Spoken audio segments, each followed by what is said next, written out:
In the quiet parish of Dorsetshire, far from the restless noise of London and the intrigues of the royal court, the Baxter brothers built their lives in shadows that few cared to notice.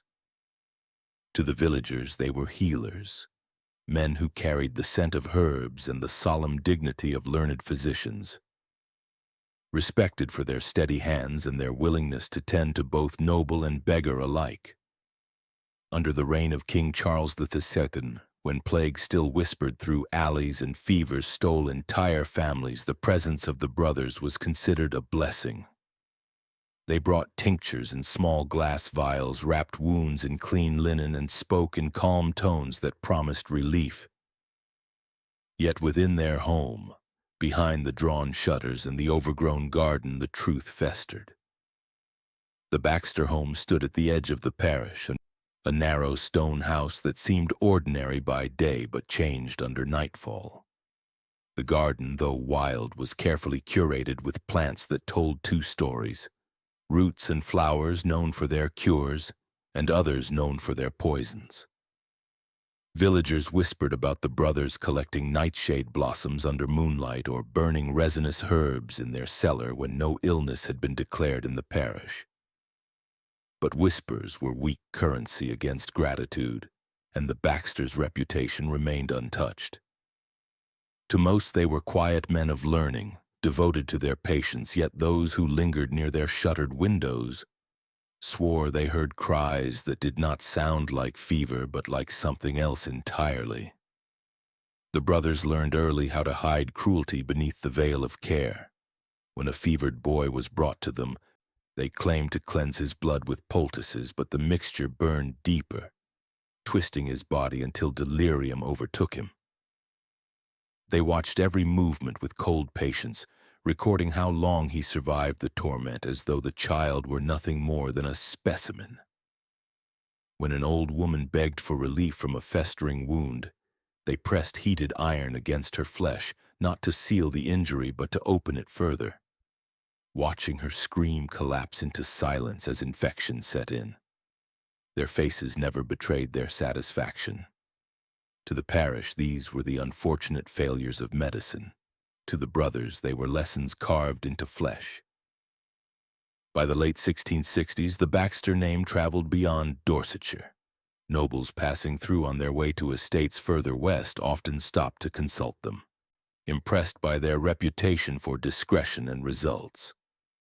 Their home became a waypoint of quiet cures, though the truth was far from healing.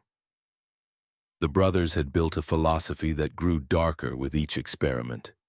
To master life, one must master pain, and to master pain, one must inflict it again and again until its secrets could be read. Their notebooks filled with sketches of twisted limbs, timings of heartbeats fading under stress, and measurements of breath against choking fumes. In the dim light of their cellar, they treated not illnesses but curiosities, turning each patient into an unwilling text upon which they wrote their discoveries. They believed that agony was a kind of scripture, and only through the repetition of suffering could the hidden language of the body be revealed. What others would call cruelty, they called progress. To those who visited, the brothers spoke softly and with care, never revealing the cold fire that drove them.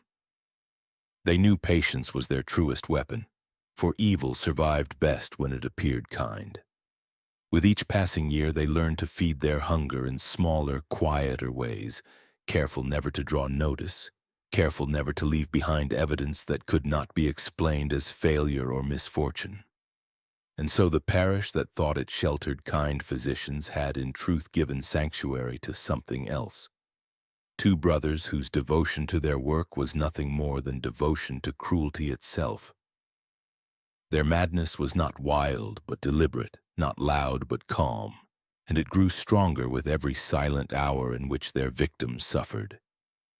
As the world above trusted them more, the cellar below whispered of the torment still to come, a torment that would not remain hidden forever but would swell until the night when their secrets could no longer be contained, leading into horrors that no villager nor noble could ever have imagined.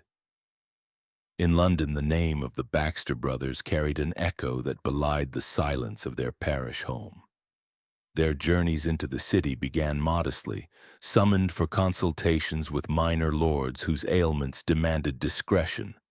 But within years they were walking through the gates of noble estates under the protection of servants who bowed as though carrying kings. It was a strange rise, for the brothers were not graduates of Oxford nor members of the College of Physicians. Yet whispers of their skill reached the ears of those who circled Queen Catherine of Braganza. They were spoken of as men who cured without fuss, who asked no questions and who delivered results when others had failed. To the court, this was loyalty disguised as humility. To the brothers, it was the perfect cover for a fascination that was less about saving lives and more about observing the slow unraveling of the human body. In their presence, the sick felt comfort, for the Baxters had learned the craft of masks.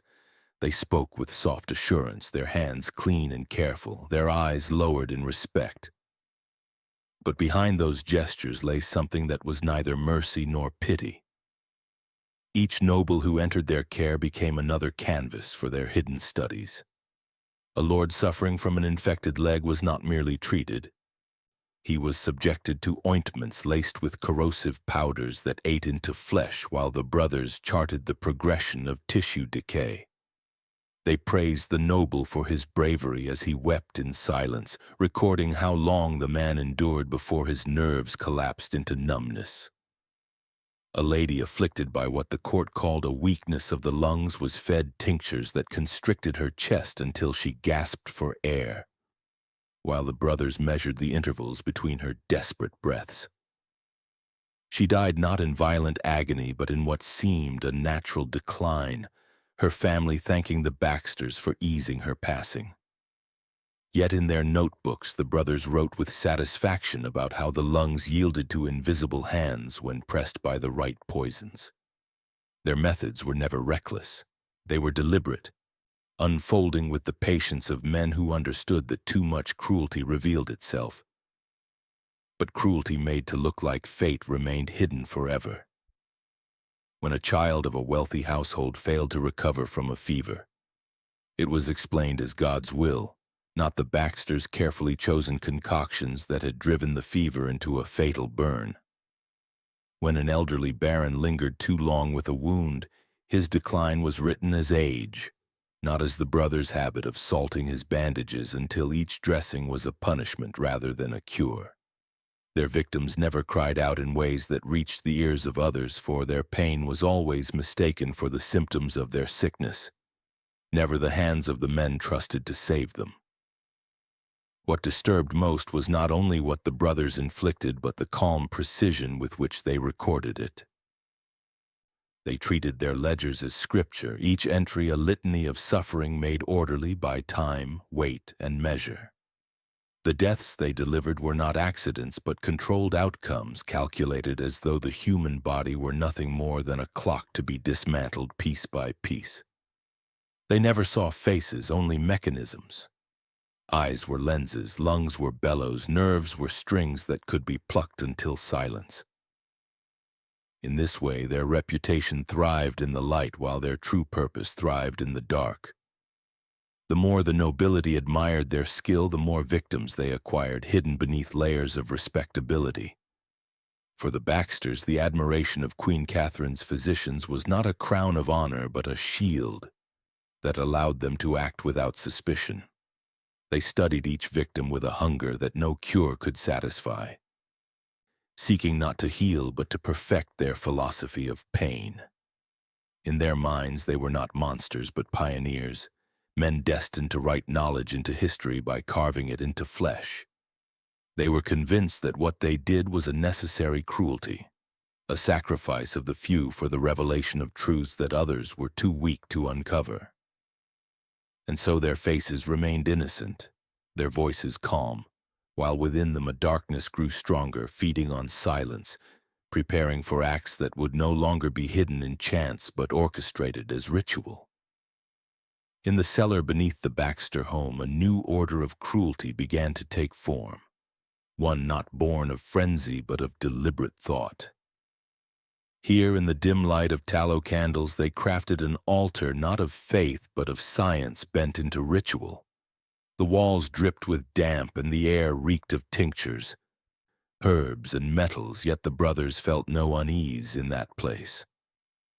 For them it was a sanctuary, a private chamber where their fascination with life and death could unfold without interruption. To the villagers above, the Baxters were healers. Below ground, they were priests of torment, guiding flesh through ordeals that imitated the rites of religion but served a darker god. They did not wield whips nor heavy blades, for such tools belonged to butchers and soldiers. Their work demanded a subtler cruelty, the kind that appeared at first like treatment but slowly revealed itself as something else. A beggar taken from the roadside was strapped to a table and given what they claimed was an ink of healing salts. The liquid was drawn across his chest in careful lines, letters and marks pressed into skin as though writing a sacred script. Yet within the ink was mercury, a poison that burned into his flesh with every heartbeat. The brothers watched as the man convulsed, the symbols on his chest blistering into wounds that never closed. They wrote in their ledgers how long it took before he ceased to struggle, and when he did, they left his body displayed in the cellar like parchment filled with a finished text. Another victim was chosen for his weak lungs, a man coughing blood from the dust of labor. The Baxters spoke of a cure that required the cleansing of air. They sealed his head inside a glass jar, pumping fresh smoke and herbs into the space while they tightened the neck with wax. At first, the man breathed heavily, fighting for each gasp. Then his chest began to falter as the jar stole the very air he craved. His eyes bulged as he clawed at nothing, forced to watch the brothers calmly adjust their notes while he suffocated. The method was not swift. It was calculated to collapse his lungs slowly, to time how the body yielded when deprived of breath. When his body slumped lifeless, they recorded his final seconds with the detachment of scholars at a lecture. The cruelty was never random. It was shaped by old superstition and new theories dressed in scientific language. They read treatises of alchemy, of humors, of the balance between heat and cold, and turned them into instruments of agony. Victims were submerged in basins of salt water left to freeze overnight, their bodies stiffening while the brothers marked the stages of silence creeping into each limb.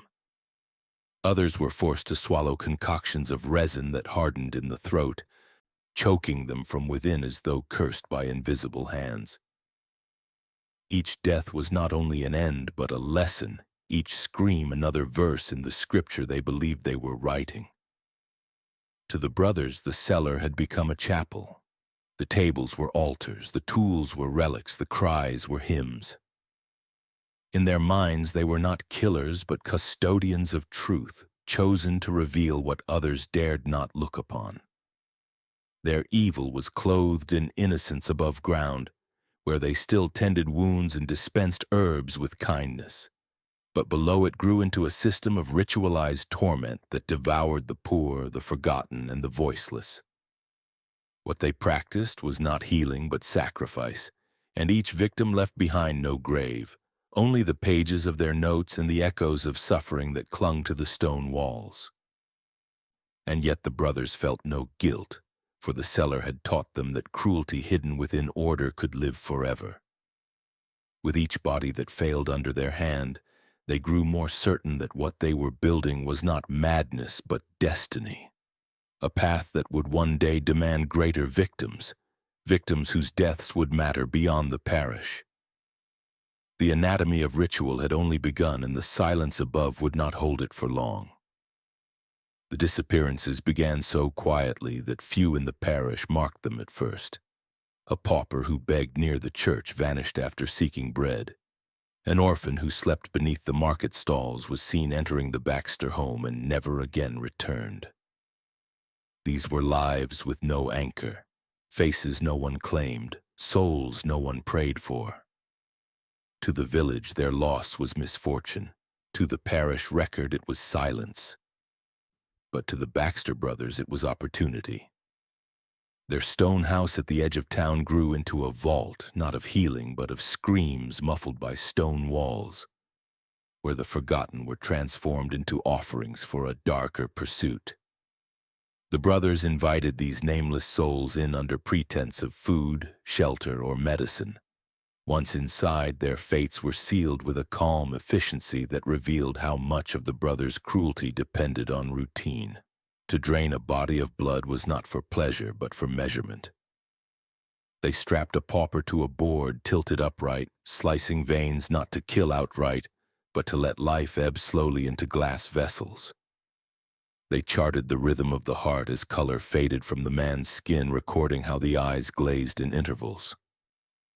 When he slumped into stillness, his body was cast aside, but his blood was weighed, timed, written into their ledgers as though it were scripture. For them, each life lost was not an accident, but a chapter in a book only they believed should be written. Another was chosen for a different experiment. The brothers filled a basin with salt water and lowered a frail orphan boy into it, speaking gently as if offering him a bath. The water had been left in the cellar's chill, its icy sting tightening his chest as he cried. They held him in the basin with straps across his shoulders, forcing him to sit submerged while they took notes. His shivers grew into violent spasms, his teeth chattering until they cracked, his lips turning blue. The brothers leaned close, marking the minutes it took before his limbs slowed, before the rattling of his breath stilled. To them, his death was not a tragedy, but a revelation about the soul's release, measured not in prayers, but in the silence left behind. Each victim was chosen with care, not because of who they were, but because of how little they would be missed. The parish assumed paupers drifted on, orphans wandered elsewhere, and so no questions rose when bodies never reappeared. The Baxters fed on that indifference, confident that their cruelty could thrive as long as the world above them did not care enough to notice. The cellar became a place of repetition, where screams echoed against stone until they were swallowed by damp air, where flesh and bone were no longer human but material for a ritual disguised as medicine. The psychological toll on the victims was as deliberate as the physical torment. The brothers rarely inflicted immediate pain. They preferred to let terror unfold slowly, whispering false reassurances even as their instruments prepared death. Victims often realized too late that they were not being healed but dismantled, their final moments poisoned with betrayal. Some thrashed until their strength broke, others went silent, staring into nothing as though surrendering before the cruelty began. The brothers studied both responses, fascinated not only by the collapse of the body but by the unraveling of the mind. They believed that fear itself carried truths, that the way a person begged or fell into silence revealed as much about the human design as the failure of a lung or the faltering of a heart. Above ground, the brothers walked calmly among neighbors, their clothes neat, their words kind. They carried baskets of herbs to the poor, tipped their hats to churchmen, and prayed aloud at Sunday service. Their reputations were untouchable, built on gestures of charity that masked the reality below. Yet beneath their home, the forgotten stacked into silence, their lives erased not only by cruelty but by society's refusal to notice their absence. The parish, blind and indifferent, became the accomplice that allowed the brothers' order of torment to thrive. Each death deepened the Baxters' conviction that they were chosen for a purpose greater than healing. They saw themselves as keepers of hidden truths, guardians of knowledge carved into skin and bone. What others would call murder, they called ritual. What others would call horror, they called progress.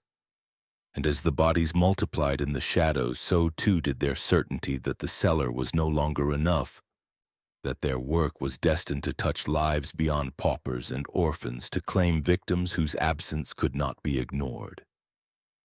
The brothers had perfected their methods on the nameless.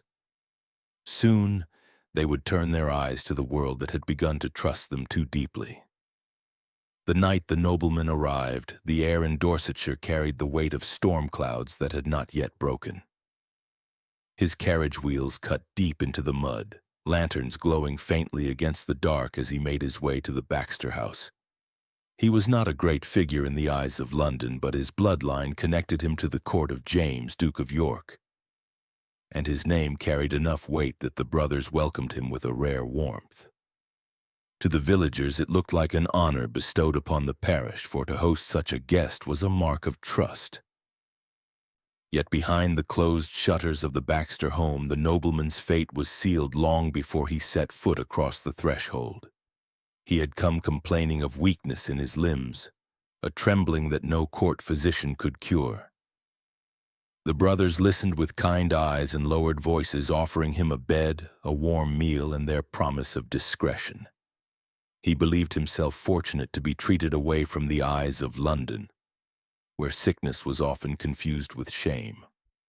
But the Baxters saw something else.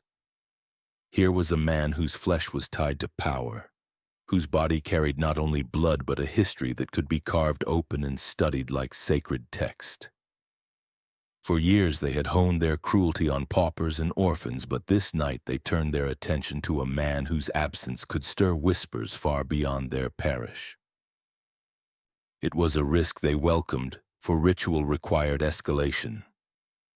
The nobleman was led into the cellar under the pretense of treatment. The brothers spoke gently, telling him that the cold stone chamber would calm his trembling, that the herbs burning in brass bowls would cleanse his blood. He lay down upon the table willingly, unaware that its restraints were disguised as comfort. When the iron clasps locked around his wrists and ankles, he laughed nervously, thinking it a precaution. But when the brothers did not release them, when they instead began to arrange their instruments upon a wooden tray, the laughter faltered. He asked questions with rising fear, but no answer came beyond the calm assurance that what they did was necessary. The first cut was small, drawn across the flesh of his forearm with the delicacy of surgeons. The brothers peeled back skin not to remove it but to reveal what lay beneath. Thin threads of nerve were exposed, glistening in the candlelight. The nobleman screamed, thrashing against the restraints, his body jolting with violent spasms. The Baxters leaned close, recording each twitch, marking in their ledgers how the body convulsed when a single nerve was plucked with a silver probe. They spoke to one another in tones of study, as though the man before them were no more than a specimen under glass. His screams filled the cellar, bouncing off the damp walls until they lost their human edge and became a sound almost ritualistic in itself. They did not kill him quickly. Instead, they moved with dreadful patience, exposing one nerve at a time, pulling back skin from his arm, his leg, his chest. Each reaction was observed, measured, recorded. When his body shook uncontrollably, they pressed down with steady hands, noting how long it took before exhaustion forced his convulsions into stillness. His cries shifted into hoarse moans, then into silence, broken only by shallow breaths. The brothers looked upon him not with pity, but with the satisfaction of priests watching a sacrifice complete its course. The nobleman's mind began to fracture under the weight of agony. At first he had begged, then cursed, then pleaded again. But as the hours dragged on, his eyes grew empty, his voice reduced to whispers that carried no meaning. The brothers saw this collapse not as tragedy but as progress. They believed the soul itself was unraveling. That torment had pushed him past the threshold of human endurance into some realm of revelation. His body had become their scripture, his suffering their sermon. When at last they ended his life, it was done not with a single strike, but with the slow piercing of a needle into the heart, a gesture precise and deliberate. The nobleman gasped once, his body arching, then fell into stillness.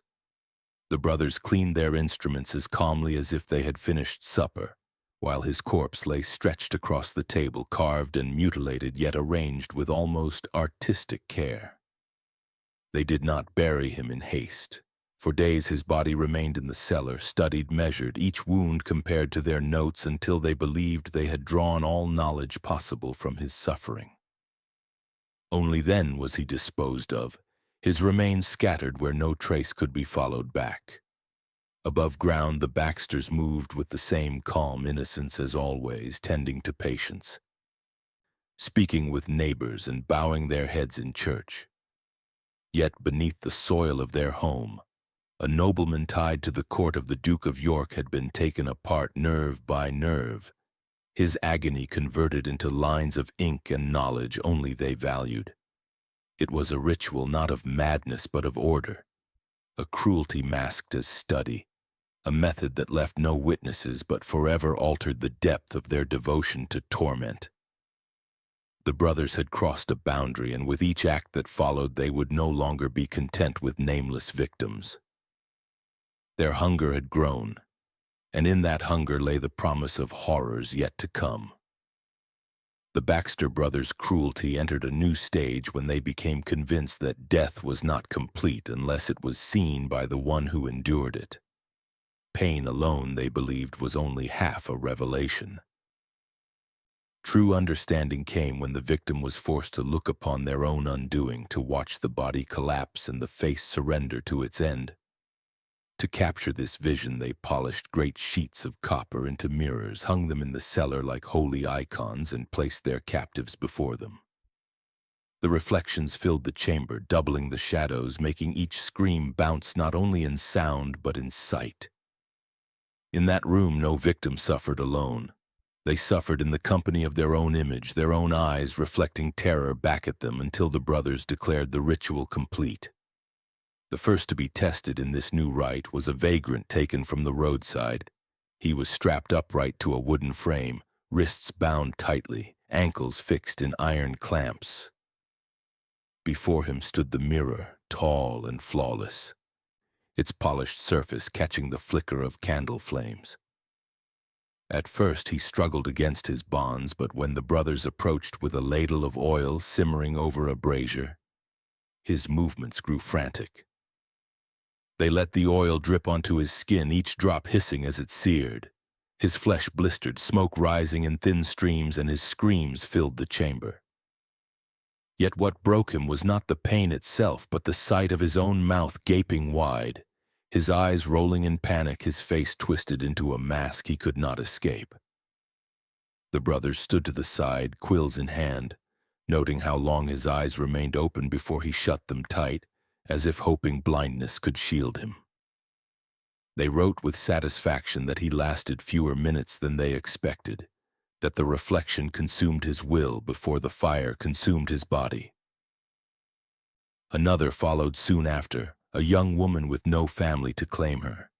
They tied her to a chair placed directly before the copper sheet, her body rigid with fear. The brothers dripped oil across her shoulders, letting it trickle downward in thin streams that carved lines of agony across her back. She shrieked, trying to twist away, but the mirror forced her to see every movement, every contortion of her own face. When her eyes squeezed shut, the brothers splashed cold water across her to jolt them open again, insisting that the ritual required witness. She pleaded through sobs, but their hands were steady, their gazes calm, as though carrying out the steps of a sacred ceremony.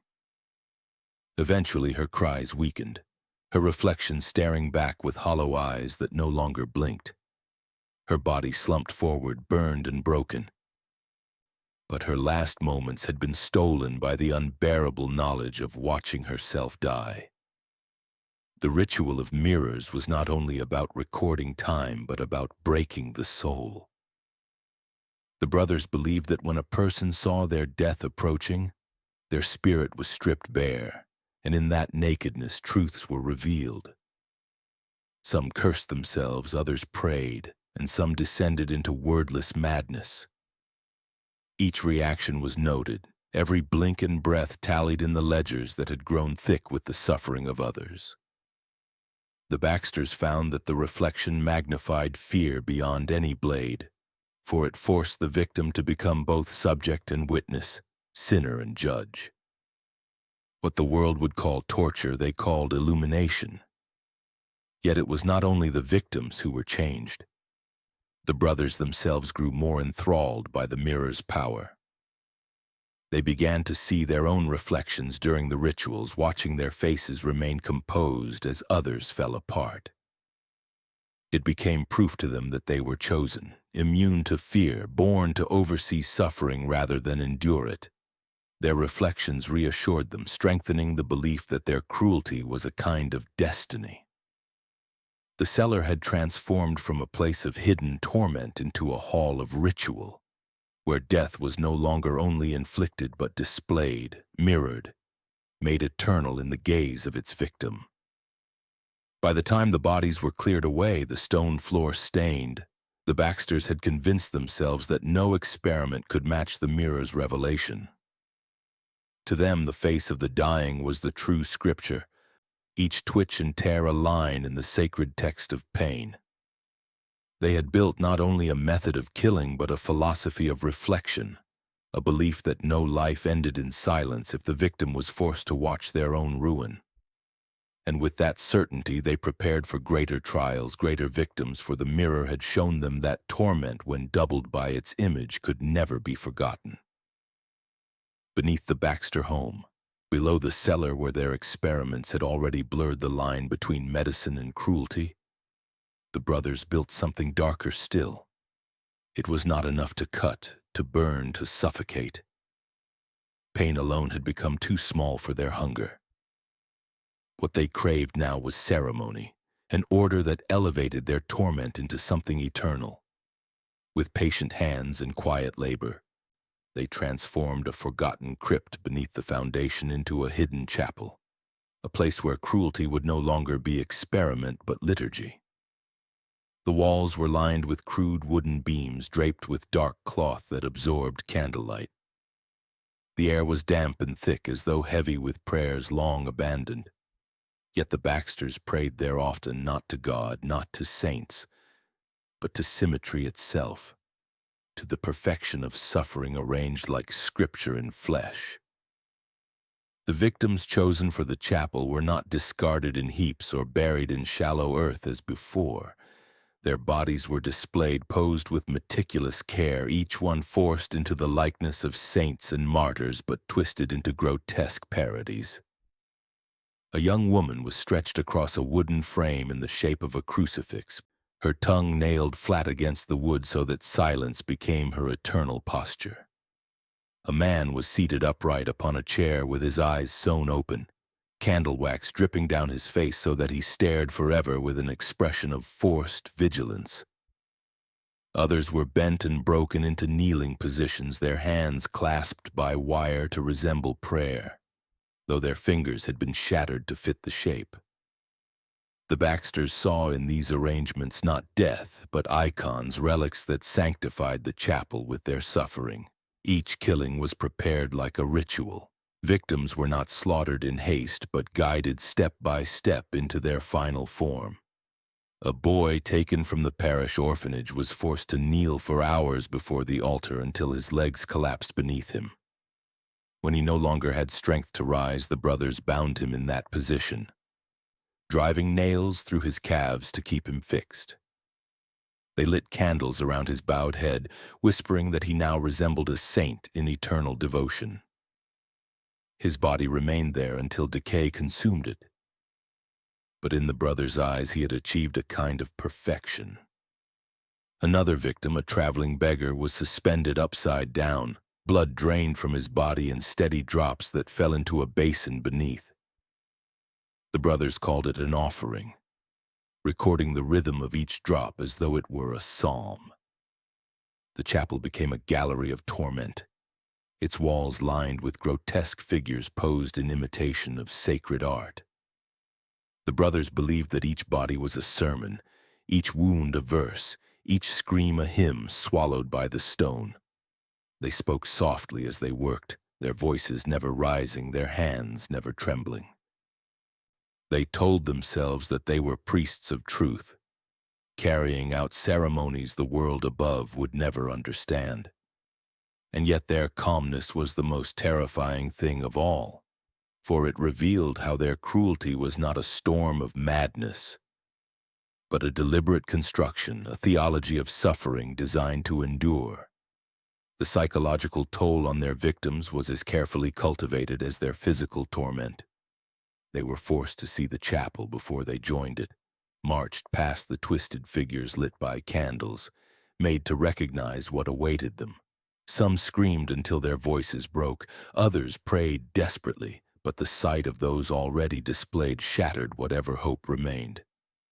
They knew they were not only dying but being turned into something beyond death, frozen in postures of humiliation that mocked their very humanity.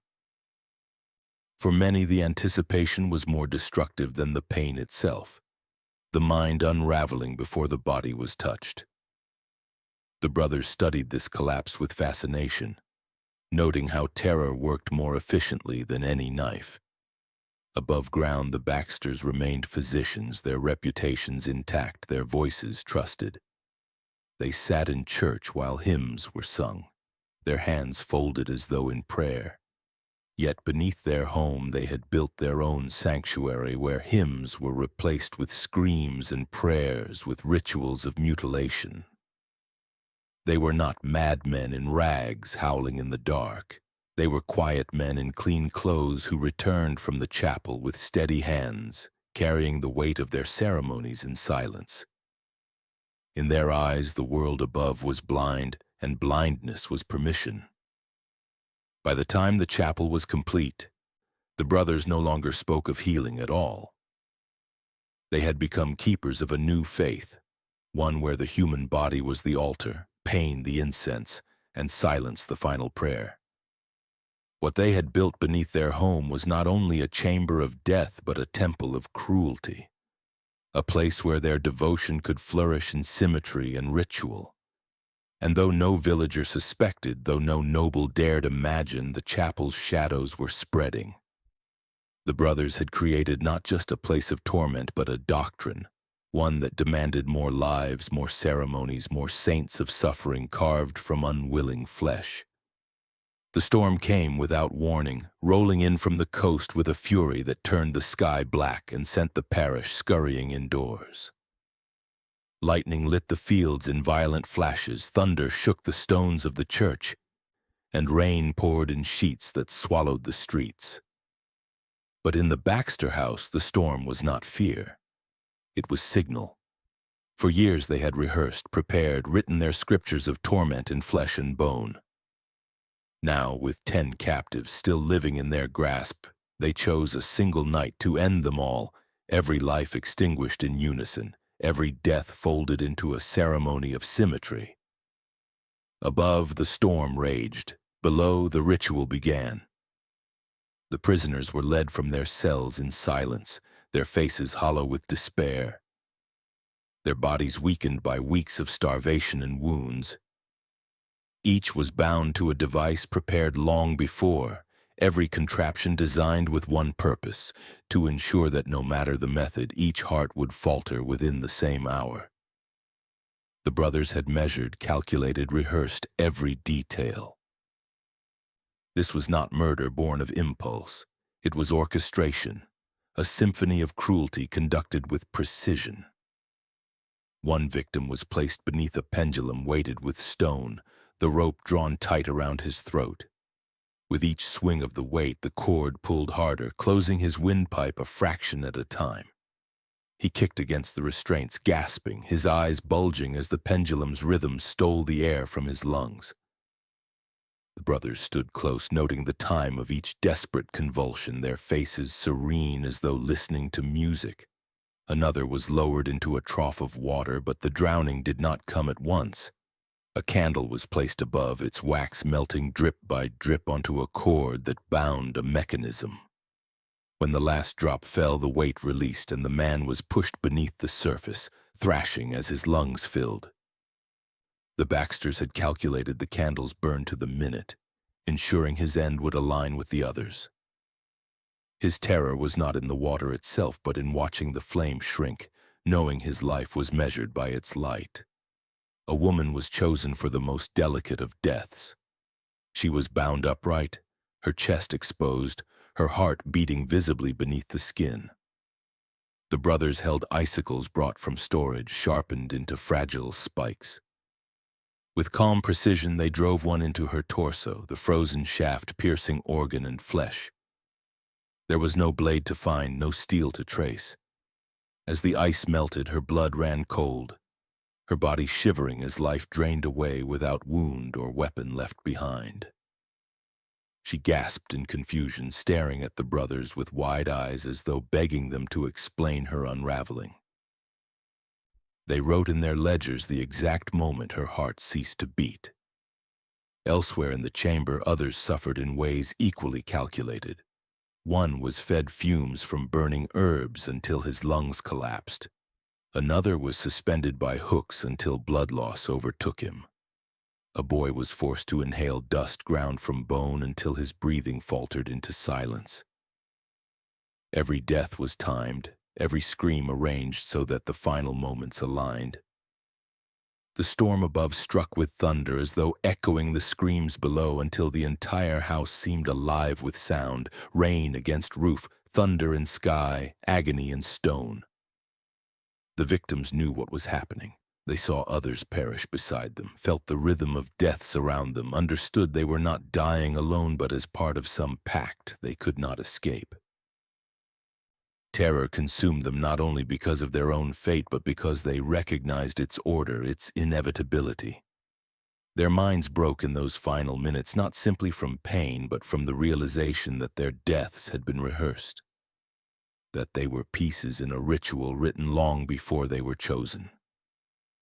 When the final body went still, when the pendulum swung without resistance and the candle's flame guttered into darkness, the cellar fell silent. 10 corpses lay arranged in positions of collapse, their faces frozen in horror, their bodies bearing the marks of methods too precise to be random. The brothers stood in the center, their heads bowed not in guilt but in reverence. To them, the night was not slaughter but completion. The storm above had hidden the screams, the rain had washed away suspicion, and the thunder had consecrated their work. By dawn, the parish awoke to broken fences, flooded streets, and fields torn by wind. No one spoke of the Baxter house. No one asked about the missing paupers and wanderers who had vanished. But beneath that house, the brothers believed they had sealed a covenant, a pact written in symmetry and blood. The same night would never be forgotten, not by the victims who perished in terror, not by the stone walls that kept their echoes, and not by the brothers whose devotion to cruelty had reached its perfect form. It was not the parish that uncovered the horror, but the storm itself. Weeks after that night of thunder and rain, neighbors noticed the earth around the Baxter home had shifted. The swollen ground near the foundations cracked open, exposing a thin passage that led into the cellar. At first, they believed it was only flood damage, until the stench of rot drifted through the village air, a smell that no storm could explain. Reluctant eyes and trembling hands forced their way inside, and what they found was a vision so unspeakable that many fled before they could bear a second glance. Bodies lay in grotesque arrangements, their limbs twisted into shapes resembling saints, their tongues nailed, their eyes sewn open. Candles still clung to melted stubs and mirrors leaned against the walls, reflecting the frozen terror of the dead. The chapel below the house was revealed, and with it the full truth of the brothers' devotion to cruelty. The news spread with a violence of its own. Whispers ran faster than carriages, carrying tales of rituals and mutilations all the way to London. By the time the Crown's messengers arrived, the cellar had become more than a crime scene. It was a wound carved into the parish itself. King Charles II, already burdened by plague, fire, and the fragile politics of his reign, was told of the discovery in hushed tones. The brothers had not been common charlatans. They had treated nobles, courtiers, even those tied to Queen Catherine's household. To allow their deeds into the light would be to stain the reputation of the monarchy itself. And so the order was given. The matter must be sealed, erased as though it had never been. Officials descended upon the house with haste. The chapel was dismantled in silence, the bodies gathered and buried in unmarked pits, the instruments of torment burned until no trace remained. The ledgers filled with years of notes, every cruel measurement, every detail of suffering were seized and thrown into fire. Witnesses who had entered the cellar were sworn to silence under threat of punishment, and some who spoke too freely disappeared without explanation. What should have become a reckoning was instead buried under layers of secrecy, as though the land itself was forced to forget. Yet memory is never so obedient. The villagers who had seen the cellar could not erase what they had witnessed. They carried it in their eyes, in the tremble of their voices when they whispered at night. They told their children never to trust physicians who lived too far from town, never to linger near shuttered houses with gardens grown too wild. Some swore they still heard cries on stormy nights, echoes rising from beneath the earth even after the house was abandoned. For them, the silence demanded by the crown was a wound that never healed, a reminder that evil had been sheltered among them under the mask of kindness. The Baxters themselves were never found. Some believed they fled before discovery, slipping away into the chaos of the storm. Others whispered that they had been taken by those who sought to erase the scandal, hidden in prisons or killed in secret so no trial could expose their connections to nobility. No grave was ever marked, no confession ever recorded. Only fragments of their existence remained scattered in whispers in the memory of twisted bodies, in the shadows of burned records that once carried their precise cruelty. The parish moved forward, yet unease remained. Families built new homes, fields grew green again, but beneath the soil, the silence festered. Those who remembered spoke less as the years passed, until the story was treated not as history but as rumor, a tale too grim to be told openly. Still the truth lingered, half hidden like the cellar that had once been concealed beneath the earth. The discovery had been real, the horror undeniable, but the silence that followed ensured the world above never fully reckoned with it. And so the Baxters' legacy was not trial or justice, but erasure. The crown chose silence to preserve its image, and the community powerless followed. Yet silence did not cleanse.